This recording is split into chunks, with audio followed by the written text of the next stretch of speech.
इस कार्यक्रम को जिन सब लोगों ने मिलकर के सफल बनाने का प्रयास किया है, वैसे श्री मुकुंद पुरोहित जी, श्री अजीत सोमेश्वर जी, श्री रमेश चोटाई जी, भाई अनिल शाह जी और भी कई लोग होंगे शायद जिनके नाम मुझे स्मरण नहीं होंगे, और वहां उपस्थित सभी मेरे भारतवासी भाई और बहनों, ये मेरा सौभाग्य है कि हिंदुस्तान जो ज्ञान के प्रकाश को पहुंचाने के लिए सदियों से पहचाना जाता है, उसी धरती से आज मैं आप सबसे संवाद करने के लिए भाग्यवान हुआ हूं।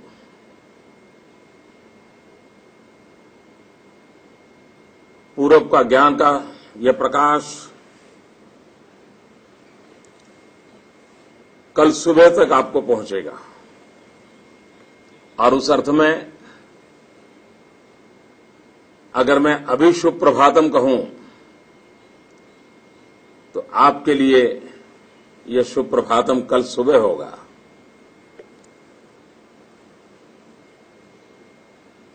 मैं इस मंच से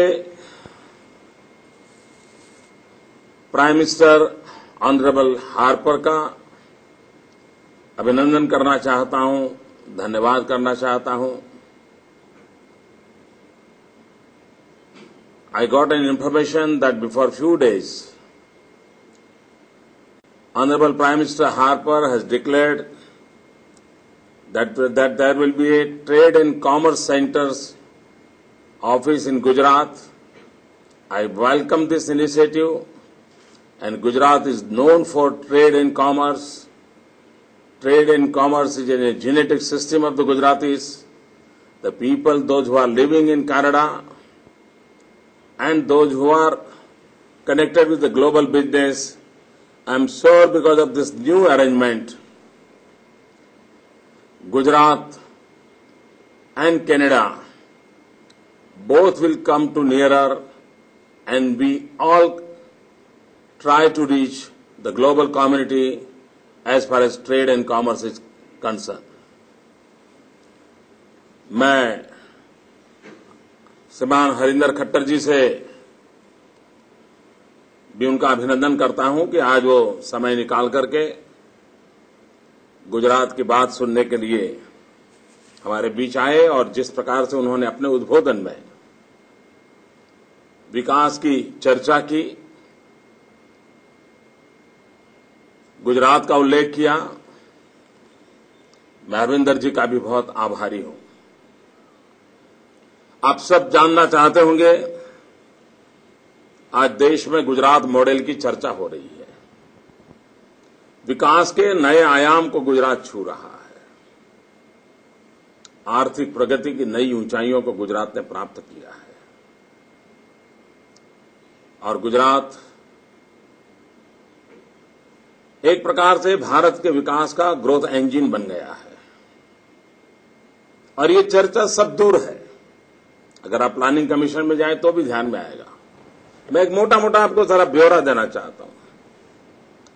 भारत में विकास के लिए पंचवर्षीय योजनाओं की एक परंपरा है, प्लानिंग कमीशन है जो 5 ईयर प्लान बनाता है।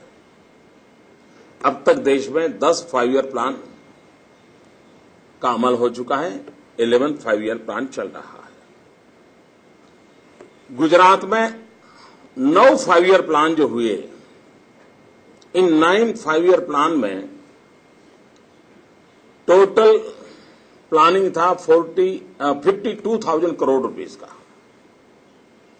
10th 5 ईयर प्लान जो 2001 से 2006 तक था,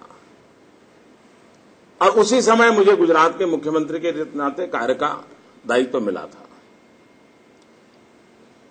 टोटल 9 5 ईयर प्लान का हमारा बजट एलोकेशन था 52,000 करोड़, जबकि 10th 5-year प्लान का अकेले का 47,000 करोड़। और वहां बस रहे मेरे सभी भारतीय भाई गौरव करेंगे, 11th 5-year प्लान जो अभी चल रहा है उसका हमारा प्लान साइज है 1 लाख करोड़ रुपया। आप अंदाज कर सकते हैं कि हम कितनी ऊंचाइयों, कितनी तेजी से विकास की इस यात्रा को आगे बढ़ा रहे हैं। भाइयों बहनों, एशिया के किसी देश का विकास दर जीडीपी डबल डिजिट नहीं है। आज एशिया के सब देशों से भी गुजरात का ग्रोथ रेट बहुत ज्यादा है। हम करीब करीब 11% ग्रोथ रेट से आज विकास की ओर आगे बढ़ रहे हैं। भारत का भी विकास दर 7%, 8% के इर्द गिर्द रहता है। उसकी तुलना में गुजरात का विकास दर 11% करीब करीब, और हम उससे भी आगे ले जाना चाहते हैं। ये कैसे संभव हुआ है? एक बात तो साफ है कि मेरे 5.5 करोड़ गुजरातियों का परिश्रम उसमें बहुत बड़ा कारण है। उनकी मेहनत, उनकी ग्लोबल पर्सपेक्टिव को समझने का उनका सामर्थ्य, बदलते हुए आर्थिक आयामों को समझ करके अपनी रणनीति को बदलने का उनका अनुभव, इन सारी चीजों का तो बहुत बड़ा योगदान है ही है। लेकिन सरकार जो कि नीतियों के आधार पर चलती है, पॉलिसी ड्रिवन स्टेट है, पॉलिटिकल स्टेबिलिटी है, पब्लिक प्राइवेट पार्टनरशिप का मॉडल है, लिबरलाइजेशन इन ट्रू स्पिरिट, और मैं तो कहता रहा तो government has no business to do a business. ये सारी बातें जो आमतौर पर हमारे देश में बोली जाती हैं और जहां जहां इकोनॉमी के डेवलपमेंट की चर्चा होती है, इन सारे पहलुओं की चर्चा होती है। लेकिन गुजरात एक राज्य ऐसा है कि जिसने इसको धरती पर उतारा है। मित्रों, आपने रेलवे की जब चर्चा आती है तो वहां जो मेरे देशवासी बैठे हैं उनको मालूम है, रेलवे यानी भारत सरकार की जो रेलवे चलती है वो रेलवे। आपको जानकर के आनंद होगा, गुजरात अकेला राज्य ऐसा है कि जहां पर प्राइवेट रेलवे भी है और पब्लिक प्राइवेट पार्टनरशिप में हमने इस काम को किया है और आगे भी हम उसको बढ़ाना चाहते हैं। हिंदुस्तान में गुजरात पहला राज्य है जिसने पोर्ट सेक्टर के प्राइवेटाइजेशन का इनिशिएटिव लिया। 1600 किलोमीटर का समुद्री किनारा, छोटे मोटे 42 पोर्ट्स डेवलप करने का एक बहुत बड़ा अभियान और पब्लिक प्राइवेट पार्टनरशिप से हमने किया। बहुत तेजी से आज गुजरात का समुद्री किनारा भारत की समृद्धि का प्रवेश द्वार बनकर के उभर रहा है। और एक समय था जब हमने सोचा था कि गुजरात के 1600 किलोमीटर के समुद्र किनारे को हम बंदरों को बनाएंगे, लेकिन हमने देखा ग्लोबल इकोनॉमी की जब चर्चा चल रही है, तब ग्लोबल मार्केट की चर्चा चल रही है, तब आर्थिक रूप से विश्व एक इकाई बन गया है, तब हमने हमारी व्यूहरचना बदली और हमने सिर्फ बंदरों का विकास नहीं, लेकिन हमने व्यू यह अपनाया पोर्ट लेड डेवलपमेंट।